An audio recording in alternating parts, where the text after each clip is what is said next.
When Gordon Ramsay checked disrespectful customers, in the world of Gordon Ramsay's kitchens, few things arouse his fury. However, his explosive confrontations are a taste of a celebrity's anger. His refusal to tolerate disrespect and his belief that the kitchen is a sacred space, not a public stage. This video delves into notable confrontations between Ramsay, defiant customers, and rebellious restaurant owners, illustrating the fiery dynamic that defines his empire. Stay tuned until the end of the video, as you'll see Ramsay's fury spiral out of control. The customer who ate almost all the squash. When this customer ate half his plate and then argued that there wasn't enough pumpkin, he was just setting himself up to be destroyed by Ramsay. No squash. I don't see any squash. There seems to be a problem here. There's no squash. There are these little... There's no squash.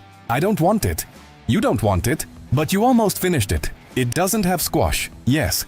This is like ordering risotto without rice. And he almost had it coming when he approached Ramsay complaining again, "Just let me serve this table. Why is there no pumpkin in my risotto?" Okay, can you get out of the way? Do you want spaghetti? Do you want risotto? Yes. Oh, are you always going to be so rude and interrupt me when I try to talk?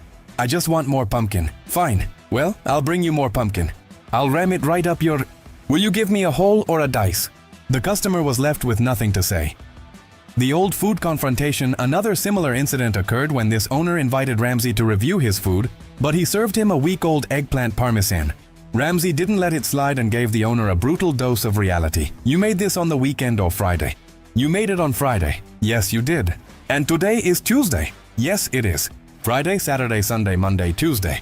We've been selling this sauce for 54 years. Yes. And we wouldn't be able to run this restaurant and be so successful if we didn't make a good sauce for a good meatball. But Gordon didn't let it go and immediately shut down the arrogant owner. You're in denial.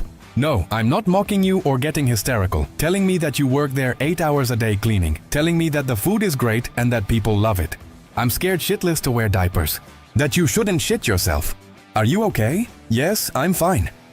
And when the owner couldn't take any more damage to his reputation, he simply counterattacked Ramsay with nonsense. I'm just trying to act like a fucking idiot to sound better. I'm not an idiot. Well, then stop sounding like one. You sound like a complete idiot. I sound like an idiot. You use the wording. Now I know what's wrong with this restaurant. Yes, I'm watching, and I'm watching too.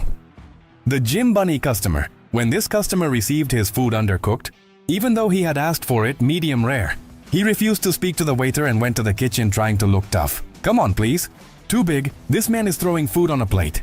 What's going on? Talk to me. Look at me. Look, excuse me. Hey, don't come here acting like you're a Jim Bunny. Then do me a favor. That's his job. You get out. Yeah, are you trying to poison yourself? What an idiot. Your pace. You can't. You've never heard of that, have you? Low intensity beep, go shave. You lost. But Ramsay didn't hesitate for a second and called him out instantly. Stand there like an idiot. Stay strong, buddy. Stay firm and nice. Put your arms down. A reality check for the arrogant customer. When this customer came to complain that his food had arrived late, Gordon apologized politely. But when he refused to back down, Gordon had to teach him the hard way. Hi, how are you? Great, thanks. We've been sitting here, and it's a red kitchen. Chef, you're waiting for a Wellington and a sea bass. Yes. Well, I'm very sorry, but right now we're about 7 tables back. That doesn't tell me much. Yeah, sure. Can I just say that you don't do anything for me either? What do you want from me? You don't do anything for me either. But the disrespectful customer still wanted to make a bigger scene. That's when Gordon gave him a dose of reality. I just don't understand why it's so hard to serve food to some people. Are you that arrogant? You have no idea what's going on behind me. Seems like you have a lot of amateur chefs suing, huh? Finally, your head comes out of your ass. Now sit down, you idiot. The family that talked, just for the sake of talking. A family complained that the food was terrible. Unfortunately for them, Gordon Ramsay was in the kitchen. Horrible. Even I can speak better. That's horrible. Are you kidding me or not? No, I'm not. Oh, you're serious, Dad? I wouldn't even mention my dog. Horrible. After confirming that there is nothing wrong with the food, he defends his chefs and confronts them for trying to make an unnecessary scene. Why don't you say your steak was too tough? Which I don't find difficult. What are you trying to say, honey? The most terrible words I've ever said. Why don't you take a seat and try to enjoy a cup of coffee? How can you enjoy anything when you come here? My husband is starving right now. My steak was tough. Well, okay. But ma'am, unfortunately, you're just talking for the sake of talking. And my God, you're just walking around looking for trouble. And Gordon never misses the final punchline. Ladies, welcome. Good evening. How are you? I'm so sorry about the old bag. Customers waiting. 3 hours, moments later, when another customer arrived complaining that his food was 3 hours late, Ramsay refused to be pressured. We've been waiting approximately 2 hours and 45 minutes for our food. We were curious about that. Yes. Well, you're a smart girl, aren't you? It's a new restaurant.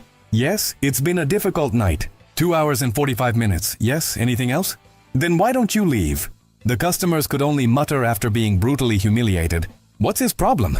He's the one ruining the food. The drama in the kitchen. Pass when the waiter informed these customers of a slight delay. The woman couldn't help but rush into the kitchen, where she received a compliment she may never forget. Yes, we have an appetizer. I don't need any more bread. Are you going to talk to the chef or the cheese? Ramsay really has no place for complainers or scene makers. 2 seconds, please. Ma'am, service, please. We've been waiting for a long time. John Philip, which table is the lady from, please? So we can know where the food is, please. 23, Chef 23 Blue. Yes, yes, sir. Please return the draft to the table. Service, please. Come on, come on. He's being rude to me. Move your arm, will you? This customer experienced a delay in her meal. And when she arrives in the kitchen, Ramsay asks for just 30 seconds to finish serving the table.